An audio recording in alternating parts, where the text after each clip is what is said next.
A building trend in the 60s and 70s could have burned a house down, and it's still in place in a lot of homes today.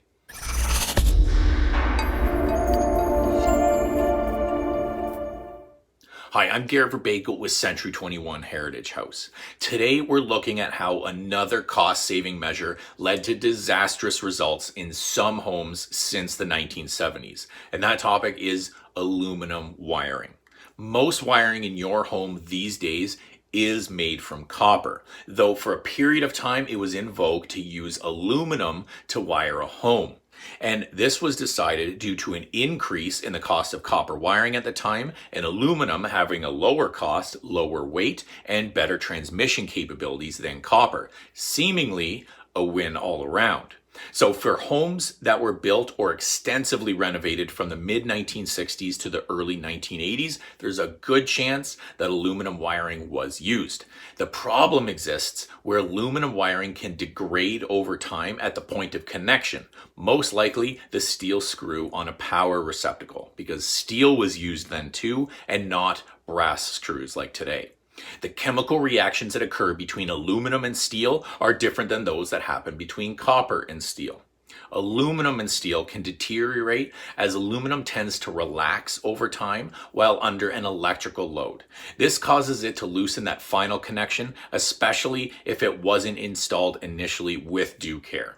This loosening can spur on chemical reactions between the steel and aluminum, increasing the resistance in this part of the circuit, which in turn increases the heat, which then relaxes the aluminum, etc. A cycle forms which increases heat and increases the chance of arcing to occur.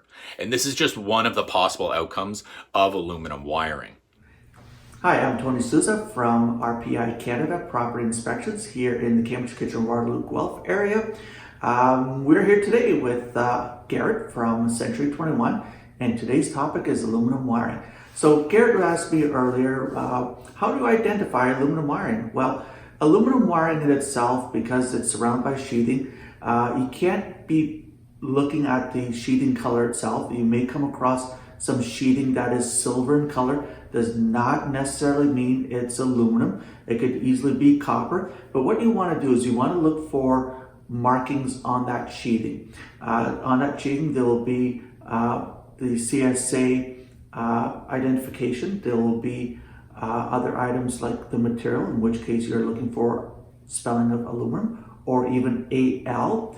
And there's also the gauge of the wiring itself. So you're going to see a whole bunch of markings. You may need to look at more than one place for that marking. It's not always turned towards where you can easily see. But aluminum wiring was commonly used between 1964 and 1978. And it does not mean that if you're buying a house in the 80s that it does not have aluminum wiring. It's just the chances of it having aluminum wiring is greatly reduced. Again, focus on houses between 1964 to 1978 and look for the markings on the sheathing itself. Other place that you can see the aluminum wiring is right in the panel itself. But unfortunately, you can't really open up panels during viewings. So you have to revert to the best option, and that is to just look at the sheathing markings itself. So now that you've been able to identify that you do have aluminum wiring in your house, what do you do about it? So first of all, anything that you're dealing with aluminum wiring, you really should seek the advice of a licensed master electrician. Those are the individuals that are highly trained and that can help you out with everything to do with electrical.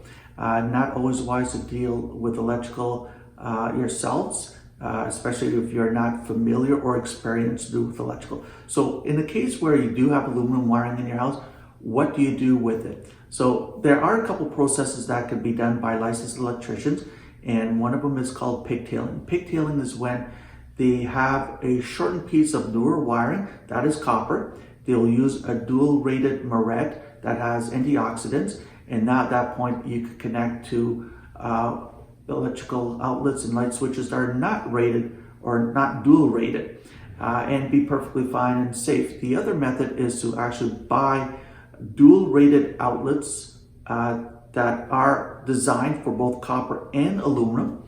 And again, a licensed electrician would be the best person to take care of those matters there. And at the electrical panel, A licensed electrician should come in every 5 years or so and just make sure that all the screws are tightened down at all the lugs themselves. So as with the other boogeymen that I'm covering, aluminum wiring is not as scary as it's made to seem, but it does certainly need some attention to be sure that you are safe. If you have any more questions on the subject, feel free to get in touch with myself or Tony. Don't forget to like and share on Facebook and subscribe to my channel on YouTube. And once again, thank you for sharing your time. It's Tony Sousa from RPI Canada. And I'm Garrett Verbakel with Century 21 Heritage House.